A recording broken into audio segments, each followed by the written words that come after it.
Nadie la había llamado madre en años, ni siquiera ella misma.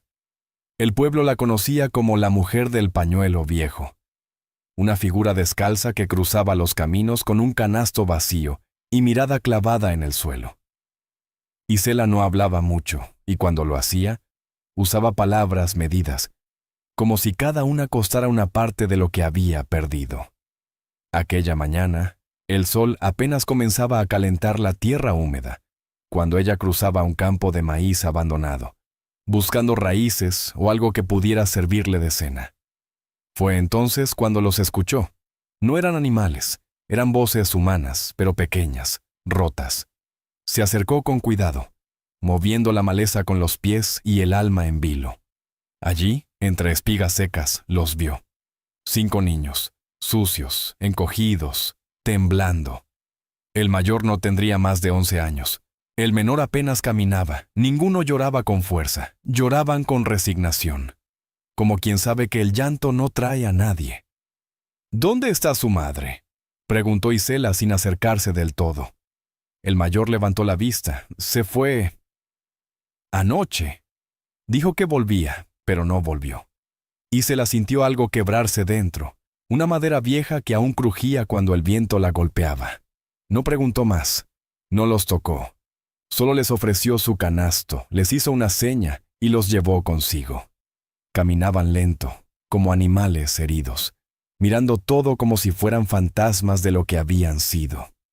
Al llegar a su cabaña, un cuarto con techo de latas y un fogón medio muerto, Isela les ofreció agua y una manta para compartir. No dijo palabras dulces, solo las necesarias. Esa noche durmieron todos en el suelo, con el frío entrando por las rendijas y el silencio pesando más que el hambre. Pero por primera vez en años, Isela no durmió sola. Y los niños no durmieron sin una sombra que los cubriera. Nadie preguntó por ellos, ni vecinos, ni autoridad. Nadie llamó a la puerta. Isela comprendió entonces que esos 5 no eran noticia, eran olvido, como ella. Pero tal vez ese mismo olvido los había cruzado en el lugar y momento exactos, porque a veces el destino no se presenta con trompetas. Llega con pies descalzos y canastos vacíos, y aún así cambia el mundo. El amanecer trajo consigo un silencio distinto. No era el de la soledad habitual, sino uno lleno de respiraciones suaves y movimientos torpes. Isela se levantó antes que nadie, como siempre, pero esta vez no solo para hervir agua o barrer la tierra. Observó a los 5 niños dormidos sobre las mantas, cada uno aferrado al otro como si temieran desaparecer si soltaban las manos. El más pequeño murmuraba en sueños. El mayor, con el ceño fruncido, tenía los puños cerrados incluso dormido. Isela encontró un pedazo de pan viejo envuelto en tela y lo partió en silencio, calentándolo con el vapor de la olla. Cuando los niños despertaron, ella ya había servido 5 porciones iguales. No eran suficientes, pero el gesto decía más que el alimento. El mayor se acercó con desconfianza, tomó su parte y tras una pausa larga, preguntó: ¿podemos quedarnos? Isela lo miró sin responder. Luego asintió, una vez, sin palabras. «Yo me llamo Mateo», dijo él bajando la vista, señaló a los demás. «Ella es Alma, ese es Josué, la de la trenza se llama Renata, y él, el más chiquito, se llama Tomás». Isela los repitió mentalmente como quien memoriza un rezo. No preguntó apellidos, no preguntó de dónde venían, solo se aprendió los nombres, uno por uno. A media mañana, Mateo ayudaba a juntar leña, Alma barría con una escoba improvisada, y Renata organizaba piedras como si fueran juguetes. Ninguno pidió nada, ninguno se quejó. Parecían conocer el arte de adaptarse sin hacer ruido. Isela los observaba con una mezcla de asombro y miedo, no por ellos, sino por ella, por lo que empezaba a sentir, por lo que había prometido nunca volver a abrir, el pecho. Después del almuerzo, sopa aguada y raíces hervidas, y se la sacó una caja de madera que nunca compartía. Dentro, trozos de tela, agujas y cintas que habían pertenecido a su madre, Le dio a Alma un pedazo de encaje, a Renata una cinta azul. No dijo nada, pero ellas entendieron. El día terminó con los 5 niños dormidos otra vez en el suelo, pero esta vez con el rostro en paz. Y cuando Isela apagó la lámpara, sintió algo nuevo. No alivio, no alegría, era otra cosa. Era como si esos nombres hubieran llenado los huecos de una casa rota. Y por primera vez en años, el pan viejo supo a algo parecido a familia. A los 3 días, la tierra habló. Isela había llevado a Mateo y Josué al campo detrás del arroyo seco, donde solía encontrar hierbas silvestres que usaba como remedio. No esperaba más que raíces viejas o insectos dormidos. Pero entonces Mateo tropezó con algo duro bajo la tierra. ¿Una piedra?, preguntó. Isela se agachó y empezó a cavar con las manos. Era una caja, oxidada, cubierta de barro, sin cerradura pero firme. Cuando la abrieron, adentro había varias cartas atadas con hilo rojo, una medalla de cobre y una pequeña muñeca sin brazo. Los niños la miraron sin comprender. Isela, en cambio, sintió como el pecho se le apretaba. Reconocía esa medalla. Era igual a la que su hermana menor llevaba al cuello el día que la separaron, muchos años atrás. Las cartas estaban dirigidas a una mujer llamada Eugenia, firmadas por distintas manos, pero todas comenzaban igual: querida madre. Isela no dijo nada, solo volvió a atar el hilo, cerró la caja y la guardó en el canasto. Esa noche, mientras los niños dormían, encendió la lámpara de aceite y leyó cada carta. Historias de abandono, de hambre, de niños que esperaban ser encontrados, como los que ahora dormían a su alrededor. No eran cartas de su hermana, pero eran lo mismo. Eran oraciones no respondidas. Al día siguiente, fue al pueblo por primera vez desde que los niños llegaron. Llevó consigo 2 mantas tejidas por Renata y Alma, y cambió una por pan en la tienda. Nadie le preguntó nada. Nadie mencionó a los 5 que ahora habitaban su cabaña, como si fueran invisibles, como si el mundo se hubiera rendido a su existencia. Pero Isela número. Esa tarde, construyó una cerca con Mateo. Enseñó a Josué a cortar leña con seguridad, y dejó que Tomás durmiera en su regazo por horas. Renata cantaba, Alma la imitaba, y en el cielo ni una sola nube. Esa noche, antes de apagar la lámpara, Isela tomó la muñeca sin brazo de la caja oxidada, la limpió con un pañuelo y se la colocó a Tomás junto al pecho. Él sonrió dormido, y ella entendió que hay cosas que no se compran ni se piden, solo se encuentran. Como una caja enterrada, como 5 niños solos, como el instinto de proteger, cuando nadie más lo hace. Isela nunca preguntó por qué los niños estaban solos. No porque no quisiera saber, sino porque había aprendido que hay heridas que duelen más cuando se nombran. Pero esa mañana, mientras los 5 recogían piedras para reforzar la entrada de la cabaña, Renata dejó caer la suya, se cubrió el rostro con ambas manos y se echó a llorar. No era berrinche, era un llanto profundo, de esos que rompen desde adentro. Isela se acercó sin decir palabra. La abrazó como quien envuelve algo roto sin intentar arreglarlo. Esperó a que se calmara. Luego, simplemente preguntó, ¿quieres que escuche o que calle? Renata murmuró con voz rota. Mi mamá dijo que volvía, pero se fue con un señor de sombrero. Dijo que nosotros ya sabíamos sobrevivir. Isela no reaccionó. Solo acarició su cabello con una ternura que parecía haber estado enterrada mucho tiempo. Esa noche, cocinó con más esmero que nunca, papilla con un poco de hierba dulce y tortillas delgadas que Alma ayudó a calentar. Después de cenar, les propuso algo inusual, un fuego afuera entre piedras, con los pies descalzos tocando la tierra fría. Vamos a contar historias, dijo, no para saber el pasado, para inventar futuros. Mateo fue el primero. Dijo que algún día sería el dueño del campo que ahora cruzaban para buscar leña. Alma dijo que tendría una casa con ventanas rojas. Josué solo dijo que quería aprender a leer. Renata, en cambio, no dijo nada. Pero apretó la mano de Isela con tanta fuerza que no fue necesario hablar. Cuando llegó su turno, Isela miró el fuego y murmuró: «Yo soñé una vez que tenía muchos hijos, pero desperté sola. Tal vez esta vez sea al revés. Tal vez despierte y ya no esté sola nunca más». Nadie dijo nada, pero el fuego ardía más alto. Esa noche, mientras todos dormían, Isela tomó una manta vieja y comenzó a coser a mano 5 letras: M, A, J, R y T, las iniciales de los 5 nombres.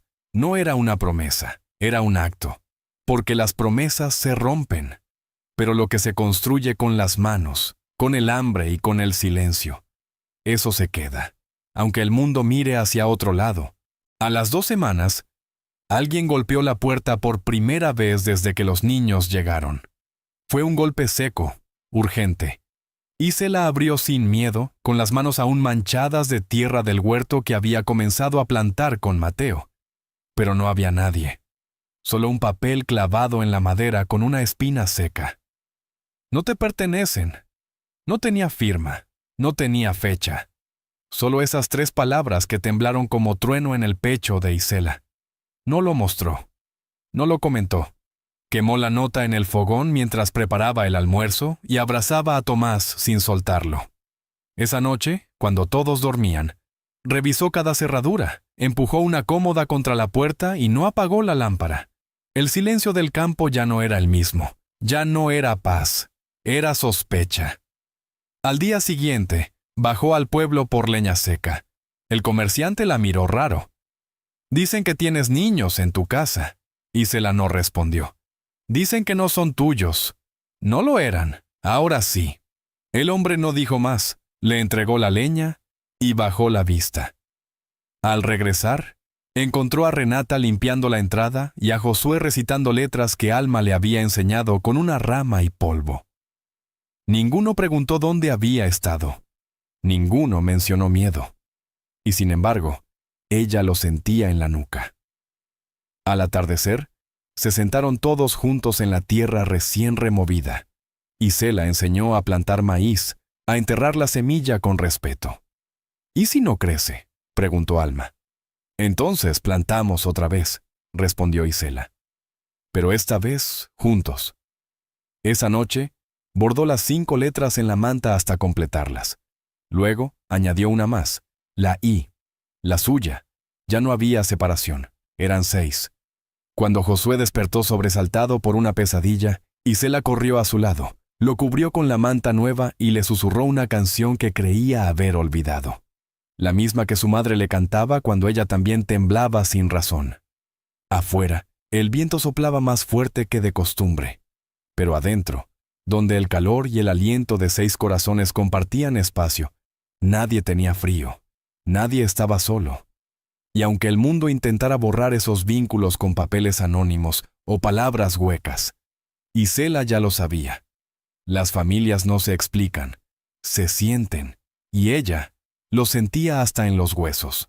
El problema no era que vivieran juntos. El problema era que no existían en ningún papel. Ninguno de los niños tenía documentos. Nadie había reportado su desaparición. Eran 5 voces flotando en el limbo del olvido. Y ahora, dormían bajo el techo de una mujer sin apellido visible, sin esposo, sin título. Isela lo comprendió una mañana cuando bajó al pueblo a comprar sal y escuchó a 2 mujeres murmurar cerca del pozo. Dicen que los recogió como si fueran cachorros. Dicen que está loca, que los tiene para que le trabajen. No los enfrentó. No hizo escándalo. Solo volvió a casa con las manos temblando y la mirada más firme que nunca. Esa tarde, se sentó con Mateo mientras él intentaba formar palabras en un trozo de papel. «¿Quieres tener un apellido?», le preguntó. «No tengo. ¿Quieres uno?». Mateo no respondió de inmediato. Luego levantó la vista. «¿Puedo tener el tuyo?». Isela sintió que el pecho se le apretaba, pero no lloró. Tomó el mismo lápiz torcido y escribió con él: Mateo Ibarra. Por primera vez, el papel tenía sentido. Al día siguiente, uno por uno, Los 5 niños escribieron sus nombres, primero en voz alta, luego en papel, y todos los apellidos terminaban igual. Ibarra, como si un hilo invisible hubiera cosido las partes rotas de algo que nunca debió separarse.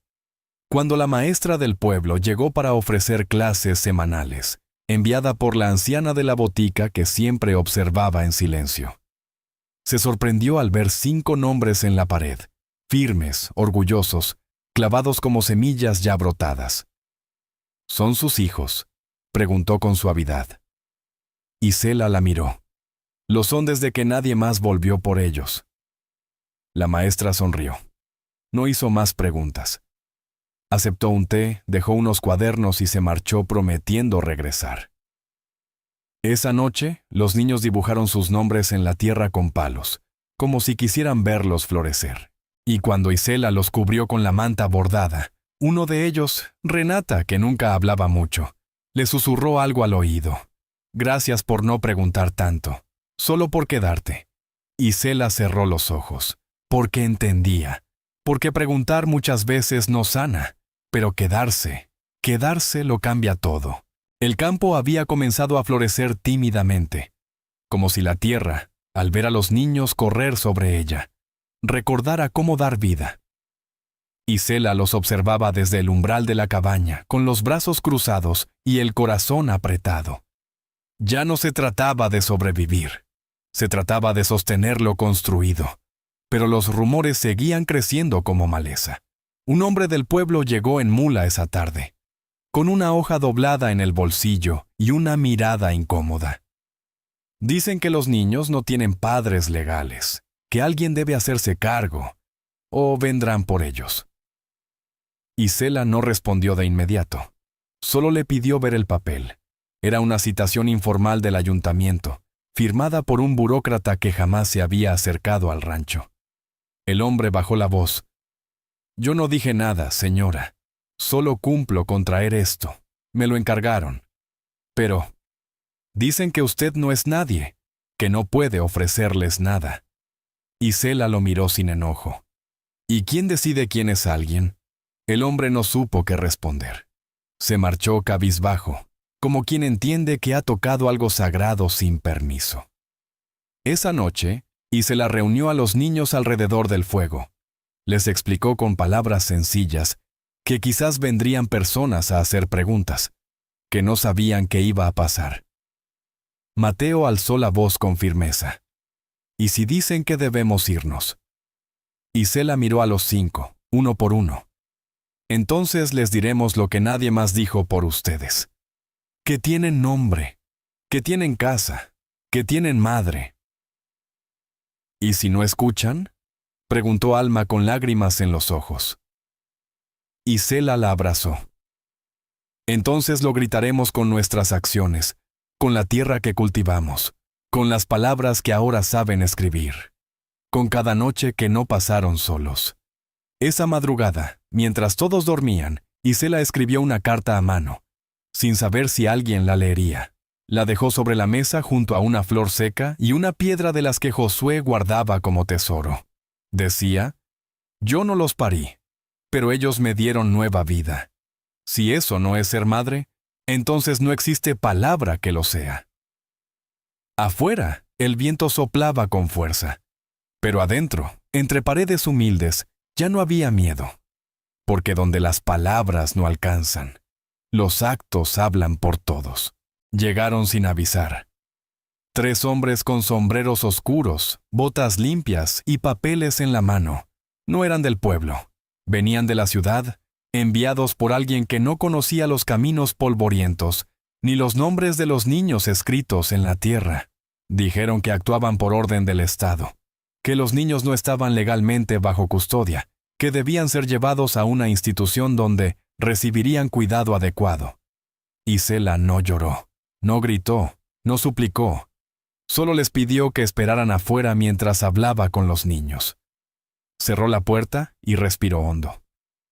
Van a intentar separarnos, dijo con la voz firme como una tabla bien clavada.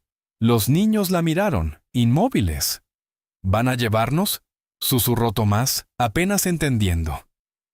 Van a intentarlo, respondió ella, pero no vamos a dejar que lo hagan solos. Los vistió con sus mejores camisas. Les colocó a cada uno una flor seca en el bolsillo. Y luego, sin lágrimas, abrió la puerta. Los 3 hombres comenzaron a leer el papel. Palabras largas, llenas de autoridad. Pero algo cambió cuando vieron a los 5 niños alineados, de pie, tomados de la mano. Renata sostenía a Tomás. Mateo no bajaba la mirada. Josué sostenía el cuaderno donde había escrito su nombre, y Alma tenía la manta bordada en brazos. Isela se paró detrás de ellos como un roble herido, pero en pie. «Pueden leer lo que quieran», dijo con voz clara. «Pero estos niños ya tienen madre, aunque el mundo no la haya firmado». Uno de los hombres bajó la vista. El más joven murmuró: «¿Y qué les da derecho a usted?». El mismo que le dio a ellos el valor de volver a vivir. El más viejo suspiró. Cerró la carpeta. Miró a los niños. No es decisión nuestra, pero tampoco es nuestro deber romper algo que claramente funciona. Se marcharon sin llevarse a nadie. No prometieron nada, no negaron nada, solo se fueron. Isela cerró la puerta con suavidad, sin fuerza, como si temiera que el momento se deshiciera si hacía ruido. Luego cayó de rodillas, no por debilidad, por gratitud. Los niños la rodearon sin decir nada. No hubo fiesta, no hubo gritos, solo una certeza silenciosa. Ese día habían intentado llevarlos, y no lo lograron, porque en esa cabaña descalza, sin títulos ni apellidos oficiales, ya había algo más fuerte que la ley. Había pertenencia. Después de aquel día, algo cambió. No fue inmediato. No hubo celebraciones ni disculpas públicas. Pero la mirada del pueblo ya no era la misma. La mujer descalza que antes cruzaba el mercado en silencio, ahora era saludada con un gesto de cabeza, un «buenos días», tímido, o incluso una barra de pan envuelta en tela. La boticaria comenzó a guardar hierbas para Isela sin que ella las pidiera. El panadero les ofreció a los niños una vez por semana las piezas que no se vendían. Nadie decía «gracias» en voz alta. Pero las acciones hablaban. Una mañana, la maestra del pueblo llegó con una noticia inesperada. «Habrá una reunión del consejo», dijo. «¿Quieren escuchar tu historia?» Isela frunció el ceño. ¿Para juzgarme? Tal vez, pero también para entender. Esa tarde, se peinó el cabello, se lavó las manos con cuidado y vistió el único vestido que aún conservaba completo. Los 5 niños la acompañaron. Entraron al salón de madera del consejo tomados de la mano, con los nombres bordados en sus camisas. El lugar quedó en silencio. Nadie los había visto así, tan juntos, tan firmes, tan verdaderos. El presidente del consejo leyó los mismos documentos que habían traído los hombres de la ciudad. Luego, levantó la vista. ¿Qué tiene que decir en su defensa? Isela respiró hondo. Nada que sea defensa, solo verdad. Dijo que no los había buscado, que no sabía de dónde venían, que no sabía cómo curar el abandono, pero que sí sabía lo que significaba quedarse, lo que significaba escuchar un nombre repetido por un niño que antes no hablaba, lo que significaba que alguien te llamara mamá sin que tú lo pidieras. La sala no aplaudió, no interrumpieron, solo escucharon. Cuando terminó, uno de los ancianos del consejo, un hombre seco y poco afectuoso, se levantó, caminó hasta los niños y les preguntó: ¿Y ustedes? ¿Quieren quedarse con ella? Todos dijeron sí, incluso Tomás, que solo asintió mientras se abrazaba a la pierna de Isela. El consejo no dio una respuesta clara ese día, pero nadie vino a llevárselos después, y eso fue suficiente. Esa noche, Isela colocó 6 platos sobre la mesa, no en el suelo como antes, y al centro, una vela encendida. No celebraron con palabras, pero comieron juntos, rieron, se miraron a los ojos, porque el pueblo, aunque lento, había comenzado a entender lo que ella siempre supo. No hay acto más poderoso que elegir quedarse, cuando nadie más lo hace. Pasaron los meses, y el campo floreció como si hubiera estado esperando exactamente a esas 6 almas para hacerlo. La tierra que antes solo daba raíces duras, ahora ofrecía maíz tierno, flores silvestres y hasta mariposas. Isela había reforzado la cabaña con ayuda de Mateo, y cada tabla nueva tenía una historia, un error, una risa. No era perfecta, pero era firme. La maestra del pueblo venía 3 veces por semana. Josué ya leía en voz alta, Renata escribía con letra temblorosa pero clara, y Alma decoraba cada hoja con dibujos de lo que llamaba cosas que no quiero olvidar. Una mañana llegó una carta. El sobre era blanco, sin remitente. Dentro, una hoja oficial, firmada por el mismo burócrata que una vez quiso separar. Decía simplemente: custodia provisional otorgada a Isela Ibarra. Evaluación futura en revisión. Gracias por su compromiso. Isela no lloró, no bailó. Solo colocó la carta en la repisa junto al cuaderno de los nombres y la flor seca que nunca había tirado. Esa tarde, mientras los niños jugaban cerca del arroyo, comenzó a construir algo más. Una mesa más grande. Ya no quería que comieran apretados ni que usaran el suelo como opción. Y cuando Mateo le preguntó por qué lo hacía, respondió: porque a veces, cuando el corazón crece, la casa también debe hacerlo. Al anochecer, todos ayudaron a colocar la mesa bajo el árbol más alto del campo. Prepararon pan, sopa de raíces y hasta un dulce hecho con miel vieja. No era una fiesta, pero lo parecía. Antes de comer, Alma levantó la mano. ¿Puedo decir algo? Isela asintió. Gracias por vernos cuando nadie más nos miró. Por no preguntar demasiado. Por llamarnos por nuestros nombres. Isela la abrazó sin decir palabra. Luego miró a los otros 5 rostros que la rodeaban. Sabía que nunca serían como cualquier otra familia. No tendrían fotos antiguas, ni historias de cunas, pero tendrían mañanas como esa. Días en que el viento no sopla para llevarse cosas, sino para traerlas, y sobre todo, tendrían algo más poderoso que la sangre, el compromiso de no soltar jamás. Porque ese día, bajo un árbol, con pan y sopa sencilla, lo supieron todos. Esa madre descalza ya no caminaba sola. Caminaba con 5 hijos que nadie quiso, y un futuro que ya no podían quitarles.